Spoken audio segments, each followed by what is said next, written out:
মানে লাল মিয়ারে সোনা মিয়া বানাবে আর সোনা মিয়ারে লাল মিয়া বানাবে, মাঝখান থেকে সোনা লাল হইয়া যাবে। আমি প্রমাণ ছাড়া কথা বলি না, আজ একটা সলিড প্রমাণ দেব। দেখবেন কিভাবে আওয়ামী আমলের সমস্ত সুবিধাভোগীগুলা প্রফেসর ইউনূসের সরকারের আশেপাশে আইসা ভিড়িছে এবং কাউরে ওরা চিনতেছে না প্রফেসর ইউনূসের প্রশাসন। আসেন একটা এক্সাম্পল আজকে দেখি, এরকম অনেক এক্সাম্পল আছে, একটা এক্সাম্পল দেখব। ড্যাফোডিল আন্তর্জাতিক বিশ্ববিদ্যালয়ের বোর্ড অফ ট্রাস্টিজের চেয়ারম্যান এবং Dhaka chambers of commerce and ইন্ডাস্ট্রিজের পরিচালক এবং সাবেক সভাপতি সবুর খান এই মাল সরকারি সম্পত্তি দখল, অর্থ পাচার, অনিয়ম, ইউনিভার্সিটির টাকায় ওষুধ কোম্পানির শেয়ার কেনা, মালয়েশিয়া, আরব আমিরাতে অর্থ পাচার করছে আওয়ামী লীগের আশীর্বাদ নিয়া। এডিটর সাহেব দেখান না, ওনার আওয়ামী প্রীতির কিচ্ছা দেখান না, কয়টা ছবি দেখান একের পর এক কইরা, এটার পর একটা কইরা দেখান আর কি। আর এনা জাউরা সিল মেরে দেন প্রত্যেকটা ছবির উপরে। দেখেছেন হাসিনার মতো ফটো খিচিছে আর সেটা দিয়ে ওর আকাম জায়েজ করিছে। এখন দেখেন ওই প্রফেসর ইউনূসেরও ছাড়ে নাই, উঠিয়ে গিয়া ফটো খিচিছে। দেখেছেন আমি কইছিলাম না আরেক এপিসোডে যে প্রফেসর ইউনূসকে এই সমস্ত সুযোগ সন্ধানীর হাত থেকে রক্ষা করার দায়িত্ব হচ্ছে ইন্টেলিজেন্সের। ইন্টেলিজেন্স ওনার চারপাশে ঘিরা থাকে, ওনার উপদেষ্টারও দায়িত্ব আছে, তাই না? ওই প্লেনে তার প্রফেসর ইউনূস একা যায়নি, আরো অনেকে গেছে। সরকারের সুবিধাভোগী যারা হাসিনা সরকারে, তারা প্রফেসর ইউনূসের ধারে কাছে ঘেঁষতে দেওয়া যাবে না। এটা একটা পলিসি হিসাবে প্রফেসর ইউনূস বলে দিবেন, আমি এটা বলছিলাম না। হ্যাঁ, কিন্তু প্রফেসর ইউনূস যেহেতু গো ধরিছেন বাচ্চা পোলাবানের মতো যে আমার কথা শুনবেন না, তাই এ ধরনের ঘটনা ঘটতেই থাকবে। দেখেন স্যার কার লগে ফটো খিচিছেন, দেখেছেন ওই আপনারে বেচবে। যারা সুবিধাভোগী সরকারের এবং যারা সরকার এবং রাজনীতিবিদ, তাদের ট্যাক্স ফাইলগুলি আমি ব্যবসায়ীদের অনুরোধ করব, কারণ ব্যবসায়ীদের ট্যাক্সের কারণেই কিন্তু সরকার টিকে থাকে। সুতরাং যারা সুবিধাভোগী তাদের ট্যাক্স ফাইলগুলি যদি এখন খোলা হয় এবং সেখানে তাদের ট্যাক্স ফাইলের সাথে অসামঞ্জস্য যে সম্পদগুলি থাকবে সেগুলো সরকারি কোষাগারে জমা করা হোক এবং বাজেয়াপ্ত করা হোক। ওরা তো আপনি ধরবেন টাকা পাচারের জন্য, ওই আপনার প্লেনের সিটের পাশে আসে কিভাবে? আপনি এখন একটা রাষ্ট্রের নির্বাহী, আপনি গ্রামীণ ব্যাংকের এমডি না বা ইউনিট সেন্টারের প্রধান না, আপনার একটা পজিশনের ভার আছে না? আপনার আশেপাশে যারা আছে তারা ভাল শুন। এই যে দেখেন তৌহিদ সাহেব গিয়া বসিছে ওই ওরই মিটিং এ বসিছে, দেখেছেন তৌহিদ সাহেব এইসব ধান্দাবাজির অনুষ্ঠানে না গেলে হয় না। আপনি গেছেন জাতিসংঘের সাধারণ পরিষদে, আপনি যদি কাজ খুঁজে না পান ওইখানে, এটা আপনার প্রবলেম। ওইখানে তো মেলা কাজ, ওইখানে আপনার নিঃশ্বাস ফেলার কথা না। কাজ খুঁজে যদি না পান তাহলে জ্যাকসন হাইটে যান, সাধারণ বাংলাদেশিদের সাথে মিশেন, কথা বলেন। ধান্দাবাজদের সাথে ঢলাঢলি করেন কেন? আমি আপনার জায়গায় থাকলে কি করলাম ইনি জানেন? ওই টাইমটায় যদি আমার কোনো কাম থাকতো না বা কাম খুঁজে না পাইতাম, তাহলে আমি কি করতাম? আমেরিকাতে গেছি তো, ওই যে ইলিয়াস, কনক সারোয়ার, শাহেদ আলম, মুনির হায়দার, জ্যাকব, নাজমুস সাকিব, টিটো, এই সবাই ডাকতাম, ওদের সাথে একটু কথা বলতাম। একসাথে যদি খাবার পাই একটা লাঞ্চ টাঞ্চ করলামই বা ডিনার করলামই, ওদের বিপ্লবে কন্ট্রিবিউশনের জন্য ধন্যবাদ জানাইতাম। উনি যা নিয়ে আলাপ করেছেন, যা আউটপুট হয়েছে না ওই ভালসুনদের সাথে, ধান্দাবাজদের সাথে, তার সাথে 100 গুণ আউটপুট বেশি পাইতেন এদের সাথে যদি আলাপ করতেন। কারণ ওরা জানে দেশের জন্য কি দরকার। দেশ নিয়ে এরা সারাক্ষণ ভাবে, ধান্দা করে না কেউ। ইলিয়াস উবের চালায় পেট চালানোর জন্য, ধান্দা করে না। এরা পিওর মানুষ, দেশের কাছে কখনো কিছু চাইবে না, দিবে, শুধু দিছেও, এবং সেই জন্য মানুষের ভালোবাসা পাইছে এই লোকগুলা। এইবার আসেন আমেরিকা প্রশ্ন। আমি যেহেতু কইছি যে আমেরিকার বলয় ঢুকে দিচ্ছে প্রফেসর ইউনূস, এটা মেলাজন মাইন্ড করেছে, তো কেন আমেরিকার ব্লকে আমাদের যাওয়া উচিত না, আসেন সে বিষয়টা আলাপ করি। আমি প্রথমে বলি, বাংলাদেশকে আমেরিকা, ইন্ডিয়া, চীন কোন ব্লকেই যাওয়া উচিত না। তার একটা স্বাধীন পররাষ্ট্রনীতি অনুসরণ করা উচিত। কিন্তু আমেরিকা প্রশ্নে আমাদের আলাদাভাবে বিষয়টা বুঝতে হবে। কেন বুঝতে হবে সেই বিষয়টা আসেন একটু বিস্তারিত আলাপ করি। এর কারণটা হইতেছে ভারত প্রশ্ন। কেন ভারত প্রশ্ন? ভারত আর আমেরিকা পুটকিতে খাতির আছে, বুঝছাও? এই জন্যে আমেরিকাকে আমি আস্থায় নিতে পারি না। কেন পারি না? আর একটু ব্যাখ্যা করে বলা দরকার। পুটকিতে ক্যাঙ্কা খাতির। বাংলাদেশের স্বনির্ভর পররাষ্ট্রনীতি অনুসরণে ভারত হইল সবচেয়ে বড় প্রতিবন্ধক। সেই আমাদের 1971-এ মুক্তিযুদ্ধের সময় থেকে ভারত নানাভাবে আমাদের স্বাধীনতা সার্বভৌমত্বকে অস্বীকার করেছে। প্রবাসী তাজউদ্দিন সরকারকে স্বীকৃতি দেওয়ার আগেই ভারত তাকে বাধ্য করেছে 25 বছরের একটা গোলামী চুক্তি সম্পাদনে, যেটা স্বাক্ষর করার পরপরই অস্থায়ী রাষ্ট্রপতি সৈয়দ নজরুল ইসলাম অজ্ঞান হইয়া পড়ে গেছিলেন। জানেন এটা? ওসমানী ওনারা কইছিল আপনি দেশ বেচে দিলেন এইভাবে। গত 15 বছরে আমরা দেখছি বাংলাদেশে একটা ভৃত্য সরকারকে বসায় রেখা, দিল্লির দাসীরা বসায় রেখা ভারত কিভাবে আমাদের স্বাধীনতা, সার্বভৌমত্ব, আঞ্চলিক অখণ্ডতা বিপন্ন করেছে। এখনো ইন্ডিয়া হাসিনারে রাখিছে, তাই না? ওরা আশ্রয় দিছে, তাই না? ও পালিচ্ছে, তাই না? আর গদি মিডিয়া আমাদের পিছনে লেগে আছে, আমাদের বিপ্লবের পিছনে লেগে আছে। আমাদের এই নবলব্ধ গণতন্ত্রকে চিতায় তোলার কোন চেষ্টা কি তারা বাকি রাখছে? রাখে নাই। এই প্রক্রিয়ায় তাদের বসানো ফ্যাসিবাদী ঘৃণিত হাসিনা সরকার জনগণের সকল অধিকার ধ্বংস করেছে। এমন সব ভয়ঙ্কর মানবতা বিরোধী অপরাধ করছে যার তুলনা শান্তিকালীন সময় পৃথিবীর কোনো দেশে নাই। কোনো দেশে নাই, আপনি কোথাও খুঁজে পাইবেন না। 1,500-এর বেশি মানুষ মারিছে কয়েকদিনে। এই চক্র বাংলাদেশের অর্থনীতিকে পঙ্গু করে দিছিল। এই ভয়াবহ ইতিহাস যেন ভুলে না যায়, সেই জন্য আমি এর উল্লেখ বারে বারে করব। ভারতের এই দুশ্মনির কারণে আমি তাদের খবরদারির তীব্র বিরোধী, এটা আপনারা জানেন। আমি মনে করি ভারত আমাদের দেশের সাথে আগে যেমন শত্রুতা করেছে, পরেও শত্রুতা করবে, এখনো করিচ্ছে শত্রুতা। আমাদেরকে সব সময় অপমান আর পদানত করে রাখাটা তাদের ফরেন পলিসির ডিএনএ এর মধ্যে ঢুকে গেছে একেবারে। কংগ্রেস হোক, বিজেপি হোক, আর মমতা ব্যানার্জি হোক, কেউ এর থেকে বাইরে হবে না। এটা লিখে রাখতে পারেন। এইটা একটা অত্যন্ত ডেলিকেট সিচুয়েশন। আপনাকে যদি সামনে আগাইতে হয়, আমাদের দেশে খুবই স্ট্রং ভারত বিরোধী ভয়েস লাগবে, সক্রিয় কর্মপন্থা লাগবে। এবং যে কারণে হোক, আমি কাউকে এইটার জন্য মন্দ কথা বলবো না। পলিটিক্স যারা করে তারা এই পজিশনটা নিতে পারবে না সঙ্গত কারণে। আমি আর বিস্তারিত গেলাম না। একই সাথে বাংলাদেশ প্রশ্নে যে সমস্ত শক্তি ভারতের পক্ষ নিছে, ভবিষ্যতেও নিতে পারে, তাদের ব্যাপারে আমাদের অত্যন্ত সতর্ক থাকতে হবে। এখানেই আমেরিকার ভূমিকার কথা আসছে।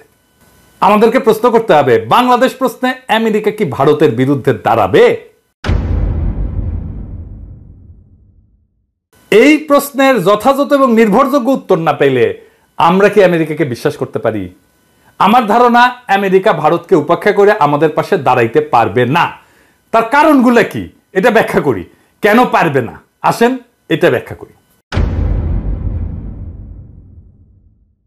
যে কোনো দেশের কোনো একটা নীতি, পররাষ্ট্র নীতি বলেন আর রাষ্ট্রীয় নীতি বলেন না কেন, এটার কেন্দ্রীয় একদম মূল বিষয়টা হলো জাতীয় স্বার্থ, দেশের স্বার্থ। আমেরিকার স্বার্থ কার সাথে বেশি? কেমনে বুঝবেন? বাংলাদেশের সাথে না ইন্ডিয়ার সাথে? কেমনে বুঝবেন? কিছু ফিগার দিয়ে, কিছু ডেটা দিয়ে, তাই না? আমেরিকা তো একটা পুঁজিবাদী দেশ, তাই না? আমরা তো জানি। সুতরাং একটা পুঁজিবাদী দেশের মূল লক্ষ্য কি? মুনাফা তৈরি করা।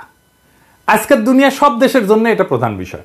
2022 সালে আমেরিকা এবং ভারতের মধ্যে বাণিজ্যের পরিমাণ কত ছিল জানেন?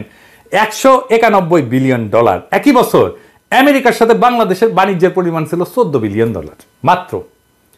ভারতে আমেরিকার রপ্তানি ছিল $78 বিলিয়ন, মানে আমেরিকা যেটা রপ্তানি করে ভারতে। বাংলাদেশে আমেরিকার রপ্তানি ছিল $3 বিলিয়ন কম, 3 বিলিয়নের পৌঁছাতে পারে নাই।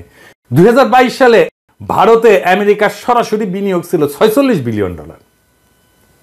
আর ওই বছর বাংলাদেশে আমেরিকার সরাসরি বিনিয়োগ ছিল $0.5 বিলিয়ন। আধা ফুটা পয়সাও দাম দেয় না আপনারে। এখন আপনারাই বলেন, আমেরিকার অধিক মুনাফা কার সাথে? বাংলাদেশের সাথে না ইন্ডিয়ার সাথে? ভারতের এত বড় রপ্তানি আর বিনিয়োগের বাজার বিসর্জন দিয়া আমেরিকা বাংলাদেশের সাথে থাকবে, এই চিন্তা আপনি কেমনে করবেন? ধুর পটান আমাদেরকে, আমরা বুঝি না। আমেরিকা কখনো আপনারে পাত্তা দিবে? কখনো ভারতের উপরে দিবে না। ভারত যেটা বলবে সেটা আমেরিকা মাইনা নেবে, এটা লিখে রাখেন। 2 নাম্বার, ইন্দো প্যাসিফিক অঞ্চলে চীনকে ঠেকানোর জন্য আমেরিকার নেতৃত্বে একটা কোয়াড হয়েছে না, জোট হয়েছে না? ওইটাতে ভারত অন্যতম সদস্য না? সদস্য তো। আমেরিকান প্রেসিডেন্টের ইন্দো প্যাসিফিক একটা কৌশলপত্র আছে, ওখানে কি বলছে জানেন? ইংরেজিতে কইছে যে a like minded partner and leader in South Asia. ইংরেজি যেহেতু কইছে ঠিকই কইছে, তাই না? তো অর্থাৎ এটার মানে হইতেছে যে সমভাবাপন্ন মিত্র এবং দক্ষিণ এশিয়ার নেতা এবং কোয়াডের চালিকা শক্তি ভারত। এবং ওই কৌশলপত্রের অ্যাকশন প্ল্যান, একটা প্রধান অ্যাকশন হইল support India's continued rise and regional leadership. তার মানে হইতেছে ভারতের যে ক্রমাগত উত্থান এবং আঞ্চলিক নেতৃত্বকে সহায়তা করা। এটা লিখিত পরিতরে ভাই, প্রেসিডেন্টের ডকুমেন্ট, আমেরিকান প্রেসিডেন্টের ডকুমেন্ট। দেখেন, এইটা হইল ভারতের প্রতি আমেরিকার শীর্ষস্তম স্তরে সরকারি নীতি। আমেরিকান প্রেসিডেন্টের এই কৌশলপত্রে বাংলাদেশের নাম খুঁজে পাবেন খুঁজেন, পাবেন না। আমি পাই নাই, আপনারা পাইলে জানায়েন। এরপরেও কি কেউ ভাববেন যে ভারতের বিপক্ষে আমেরিকা বাংলাদেশের পক্ষ নেবে? তৃতীয়ত, আমেরিকায় ভারতের যে হিন্দুত্ব লবি, সেটাকে ইসরায়েলি লবির কাছাকাছি শক্তিশালী মনে করা হয়। আমরা কিন্তু খুব একটা এই বিষয়ে সচেতন না। এই হিন্দুত্ববাদী লবির চাপে ক্যালিফোর্নিয়ার গভর্নর বর্ণ প্রথা এটা ক্যালিফোর্নিয়ার সংসদে নিষিদ্ধ করার সিদ্ধান্ত নিয়েছিল, ওইটাতে স্বাক্ষর করতে পারে নাই। এই যে অ্যান্ড্রু ককবার্নের যে প্রবন্ধ, এটাতে কয়েকটা গুরুত্বপূর্ণ ঘটনা এবং তাদের কার্যক্রমের বিশদ বিবরণ আছে, যা আমেরিকায় হিন্দুত্ববাদী লবির উত্থান এবং তার রাজনৈতিক সামাজিক প্রভাব তুলে ধরছে। এর মধ্যে কয়েকটা আমি এখানে উল্লেখ করি। যে এখানে দেখানো হয়েছে যে কিভাবে হিন্দুত্ববাদী সংগঠনগুলো, যেমন Hindu American foundation HAF, American রাজনৈতিক মহলে প্রভাব বিস্তারে সক্রিয়। তারা মার্কিন রাজনীতিবিদদের সাথে সংযোগ স্থাপন করে এবং তাদের কাছে ভারতের হিন্দুত্ববাদী এজেন্ডা তুলে ধরে। এইসব সংগঠন মার্কিন নীতি নির্ধারকদের প্রভাবিত করার চেষ্টা করে। যেমন তারা ভারতে মুসলিম সম্প্রদায়ের উপরে নির্যাতন এবং কাশ্মীর ইস্যুতে তারা মার্কিন নীতি নির্ধারকদের প্রভাবিত করার চেষ্টা করে যেন তারা ভারতের মুসলিম সম্প্রদায়ের উপর নির্যাতন এবং কাশ্মীর ইস্যুতে নীরব থাকে। 2 নাম্বার, 2014 সালে মোদির আমেরিকা সফরের কথা উল্লেখ করা হয়েছে এখানে। ওইখানে হিন্দুত্বপন্থী আন্দোলনের জন্য একটা গুরুত্বপূর্ণ মাইল ফলক হিসেবে বিবেচনা করা হয়। মোদি যখন প্রধানমন্ত্রী নির্বাচিত হয় তখন তার উপরে 2002 সালে গুজরাট দাঙ্গায় জড়িত থাকার অভিযোগে আমেরিকার কিন্তু ভিসা নিষেধাজ্ঞা ছিল। কিন্তু প্রধানমন্ত্রী হওয়ার পর মোদি আমেরিকা সফর করতে সক্ষম হয় এবং ভারতীয় আমেরিকানদের মধ্যে ব্যাপক সমর্থন পায়। এবং তার ওই সফরের সময় নিউ ইয়র্কে ম্যাডিসন স্কোয়ারে তার জনসভা ছিল উল্লেখযোগ্য, যেখানে আমেরিকার রাজনৈতিক ব্যক্তিত্বরা উপস্থিত ছিলেন এবং তাকে সমর্থন জানাইছিলেন। এই প্রবন্ধে বিশেষভাবে উল্লেখ করা হয়েছে যে কিভাবে হিন্দুত্ববাদী লবি কাশ্মীরের স্বায়ত্তশাসন বাতিলের এই যে অনুচ্ছেদ 370, এটার পরিপ্রেক্ষিতে আমেরিকায় ভারতের অবস্থানকে সমর্থন জানাইতে সক্রিয় ভূমিকা নিয়েছিল। 2019 সালে ভারতের বিজেপি সরকার কাশ্মীরের বিশেষ মর্যাদা বাতিল করছিল না, মনে আছে না? তারপরে এই লবি মার্কিন রাজনীতিবিদদের প্রভাবিত করতে সচেষ্ট হয় যেন তারা ভারতের এই পদক্ষেপের সমালোচনা না করে এবং এই বিষয়টাকে ভারতের আভ্যন্তরীণ বিষয় হিসেবে দেখে। এই প্রবন্ধে আরো দেখানো হয়েছে যে কিভাবে হিন্দুত্ববাদী লবি ভারতে মুসলমানদের উপরে নির্যাতনের ঘটনাগুলোকে নিয়ে আন্তর্জাতিক সমালোচনা বন্ধ করার চেষ্টা করছে। ভারতে গোহত্যার অভিযোগে মুসলিমদের উপরে হামলা যেগুলো হয় না এবং নাগরিকত্ব সংশোধনী আইনের মতো মানে CAA এর মতো বিতর্কিত আইনের কারণে যে সমালোচনা বাড়তে থাকে, কিন্তু এই লবি মার্কিন রাজনীতিবিদদের প্রভাবিত করে যেন তারা ভারতের সমালোচনা না করে, বরং ভারতের সাথে সম্পর্ক মজবুত করার দিকে মনোনিবেশ করে। এবং এইভাবে ইন্ডিয়াতে হিন্দুত্ববাদী সংগঠনগুলো আমেরিকায় তাদের রাজনৈতিক সামাজিক প্রভাব বিস্তার করছে এবং একই সাথে ভারতের হিন্দু জাতীয়তাবাদী এজেন্ডাকে বৈশ্বিক মঞ্চে তুলে ধরছে। এখন বলতে পারেন যে ওইখানে তো বাংলাদেশের অভিবাসীরা আছে। বাংলাদেশের অভিবাসীদের আমেরিকার রাজনীতিতে বস্তুত কোনো প্রভাব নাই। এটা শুনতে খারাপ লাগবে, কিন্তু আসলে নাই। আমেরিকার বিভিন্ন স্থানে উল্লেখযোগ্য বাংলাদেশি থাকলেও তারা রাজনৈতিকভাবে সংগঠিত হয়ে উঠতে পারেন নাই। তাই এই হিন্দুত্ববাদী লবির সাথে তুলনা করার কোনো প্রশ্নই ওঠে না। এই লবির শক্তি এবং তার নেতিবাচক প্রতিক্রিয়ার কথা ভাইবা আমেরিকার অধিকাংশ রাজনীতিবিদ বাংলাদেশের পক্ষ নিয়ে ভারতের বিরুদ্ধাচারণ করবে না, এটা লিখে রাখতে পারেন। এখন আপনারাই বলেন, বাংলাদেশ প্রশ্নে আমেরিকার উপরে ভরসা রাখা যায় ভারতের এইরকম রোলের উপরে? তা আমি তো রাখতে পারতেছি না। আমার মনে হয় যে কোনো বুঝমান মানুষ এটা রাখতে পারবে না। তবে বিশ্ব রাজনীতিতে শেষ কথা বললে তো কিছু নাই, তাই না? গত 1 বছরে ভুটান ছাড়া দক্ষিণ এশিয়ার বাকি রাষ্ট্রগুলোতে ভারতের নীতির চরম বিপর্যয় ঘটছে। আমেরিকা যে আশা করছিল ভারত দক্ষিণ এশিয়ার নেতৃত্ব দেবে, সেটা ভুল প্রমাণিত হয়েছে। উল্টা এই অঞ্চলে ইন্ডিয়া আউট এখন প্রায় চূড়ান্ত। এই অবস্থায় আমেরিকা হয়তো তার নীতি পর্যালোচনা এবং পুনর্বিন্যাস করতে পারে এবং এই প্রক্রিয়ায় বাংলাদেশ সহ অন্যান্য দক্ষিণ এশীয় দেশগুলোর সাথে তারা আরো সরাসরি সম্পর্ক স্থাপনের প্রয়োজনীয়তা অনুভব করতে পারে। আমি এই সম্ভাবনাকে অতিরিক্ত গুরুত্ব দিতে চাই না, কারণ আমি যে কারণগুলো বললাম তাতে আমেরিকার উপরে ভারতের যথেষ্ট প্রভাব আগামীতেও বিদ্যমান থাকবে। এই কারণেই ডোনাল্ডকে দিল্লি হয়ে ঢাকা আসতে হয়, বুঝো নাই? এই জন্যে। তবুও তর্কের খাতিরে যদি ধৈরাও নি যে আমেরিকা বাংলাদেশের সাথে আরো নিবিড় সরাসরি সম্পর্কের উদ্যোগ নিবে, তাইলে আমাদের দুইখান কথা আছে। কি কথা? তাইলে আমি আমেরিকাকে বলবো যে আমাদেরকে দক্ষিণ কোরিয়া বা দ্বিতীয় বিশ্বযুদ্ধের পর জার্মানিকে যেরকম ডিল দিছিলেন, আমাদেরকে ওইরকম ডিল দিতে হবে, তাইলে আমরা বাধা দিব না। আপনারা তো চীন থেকে বিশাল পরিমাণে বিনিয়োগ সরাই নিচ্ছেন অন্যান্য দেশে, তাই না? তো বাংলাদেশে তার একটা বড় অংশ নিয়ে আসেন। আমরা জিন্দাবাদ দিব, আমেরিকা জিন্দাবাদ। আমাদের তরুণদের মেধা এবং বীরত্ব তো সারা দুনিয়া দেখছে, তাই না? আপনারাও দেখেছেন। আগামী দিনের যে প্রযুক্তি ভিত্তিক যে বিশ্ব অর্থনীতির উন্মেষ ঘটছে, তারাও যেন সফলভাবে অংশ নিতে পারে, তার জন্যে অ্যাকশন প্ল্যান করেন। আপনারা সরাসরি এবং আপনাদের মিত্রদের মাধ্যমে আমাদের অবকাঠামোতে বিনিয়োগ করেন, যাতে আমরা একটা বিশ্বমানের লজিস্টিক ব্যবস্থা দ্রুত গড়ে তুলতে পারি।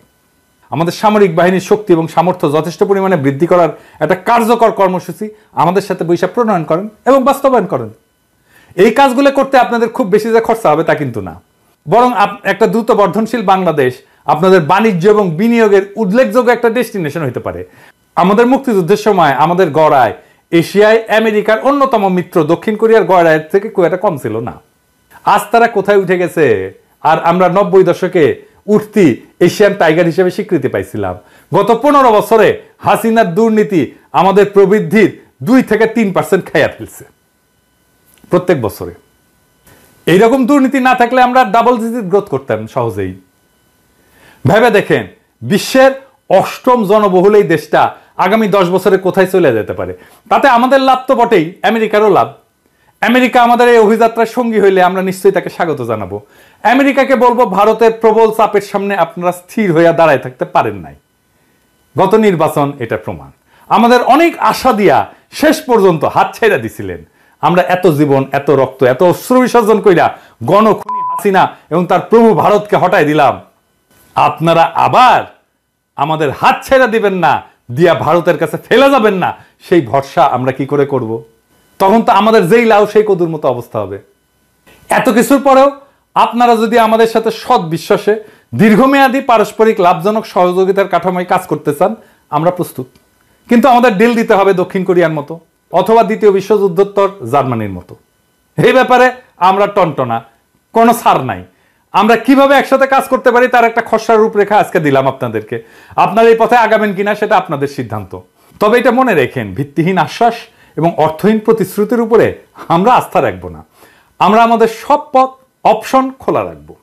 আপনারা যদি আমাদেরকে ভারতের হেজিমনির মধ্যে ফেলে রাখতে চান, তাহলে সেটা আমরা কোনোভাবে মেনে নেব না। মেনে তো নিবই না, দরকার হলে আবার প্রাণ দেব। তাইলে আপনারা তো দেখতেই পারতেছেন, এরকম হইলে এইটার বিরুদ্ধে আমাদের ফের রুখে দাঁড়াইতে হবে, ফাইট করতে হবে। এবং সেই লড়াইয়ে চীন যদি আমাদের পাশে এসে দাঁড়ায়, তাহলে সেটাই হবে। কেস ক্লিয়ার, কথা ফাইনাল। আমার কথা কলে স্ট্রেইট। আমি কোনো হাঙ্কি পাঙ্কির মধ্যে নাই, আমি কোনো যদি কিন্তুর মধ্যে নাই। আমি এই প্রসঙ্গে মাহমুদুর রহমানের একটা কথা আপনাদের বলতে চাই। কুষ্টিয়ার আদালত প্রাঙ্গণে ছাত্রলীগের হামলার পরে রক্তাক্ত হয়ে বলছিলেন, আমি একাই ভারতের আগ্রাসনের বিরুদ্ধে দাঁড়াবো, লড়াই করব। এই লড়াই কিন্তু উনি একা করেন নাই। এই লড়াইয়ে যে দ্বীপ তিনি জ্বালায় গেছিলেন, সেটা দাবানল হয়ে ছড়ায় গেছে সারা দেশে। আমেরিকা যদি মনে করেন সামে সিকনে আপনাদের এজেন্ডা বাস্তবায়ন করে ফেলবেন, তাহলে মনে রেখেন সেই স্বপ্ন দুঃস্বপ্নে পরিণত হবে। আমি এপিসোডগুলোতে একটা শহীদের গল্প বলি। আজকে যে গল্পটা বলবো সেটাও খুব মহাকাব্যিক গল্প, খুবই বেদনার গল্প। আসেন সেই গল্পটা শুনি। পুলিশের সন্তানের রক্ত আর আমাদের সন্তানের রক্ত এই বিপ্লবের মাটিতে আজ একাকার। বিপ্লবের মঞ্চে রাজারবাগের উপপরিদর্শক ময়নাল হোসেনের ছেলের রক্তও একাকার হয়ে গেছিল। আমরা পুলিশকে অনেক সময় শত্রু বলে মনে করি। হারুন, মনিরুল, বিপ্লবদের দেখেই এই ধারণাগুলি আমরা গড়ে তুলি। কিন্তু এই বিপ্লবের আর এক প্রান্তে ময়নালের মতো পুলিশ কর্মকর্তাও আছেন, যাদের সন্তানও সেদিন শহীদের তালিকায় নাম লিখিয়েছিল। সেদিন ছিল শনিবার। ঢাকা মেডিকেল কলেজ হাসপাতালের ওয়ার্ডগুলোতে ময়নাল হোসেন আর তার স্ত্রী ছোটাছুটি করছিলেন। হাতে তাইমের ছবি। তাইম ময়নাল হোসেনের ছেলে। কেউ কি দেখেছে তাদের 17 বছরের ছেলেকে? ঘুরছিলেন, ছুটছিলেন, হতাহতের তালিকায় নাম খুঁজছিলেন। কিন্তু যখন একজন সাংবাদিক ছবি দেখে মর্গে খুঁজতে বললেন, তখন তাদের দৌড় থামল না। সেই দৌড়ে চলে গেলেন লাশ ঘর পর্যন্ত, মর্গে। যখন মর্গের দরজা খুলল, তারা দেখলেন তাইম ছররা গুলিতে রক্তে ভেজা দেহ নিথর হয়ে শুয়ে আছে। ময়নাল স্তব্ধ হয়ে দাঁড়িয়ে গেলেন, আর তার স্ত্রী চিৎকার করে উঠলেন, ও আল্লাহ, আমার পোলারে কে মারলো? তুই আমারে না বইলা কেন বাইর হয়েছিলি? এতদিন যে ছেলেকে আটকে রাখতে পারেননি, তাকে হারিয়ে ময়নাল তখনও বলছিলেন, স্যার, আমার ছেলেটা মারা গেছে, বুলেটে ওর বুক ঝাঁঝরা হয়ে গেছে, স্যার, আমার ছেলে নেই। ময়নালের চোখে অশ্রু, আর সেই অশ্রুতে প্রশ্ন, একজনকে মারতে কতগুলো গুলি লাগে স্যার? তাইম ছিল তাদের সন্তান, যেমন ছিল আমাদের। ময়নালের তাইম আজ শহীদি কাফেলার অবিনাশী নাম। বিপ্লবোত্তর বাংলাদেশে পুলিশকে আর শত্রু মনে করবেন না।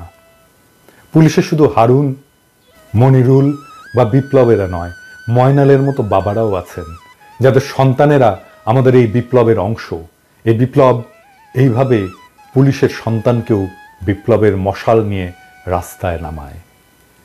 যেই ময়নাল তাইমের জন্ম দেয়, সেই ময়নালেরা আমাদের শত্রু না, আমাদের ভাই।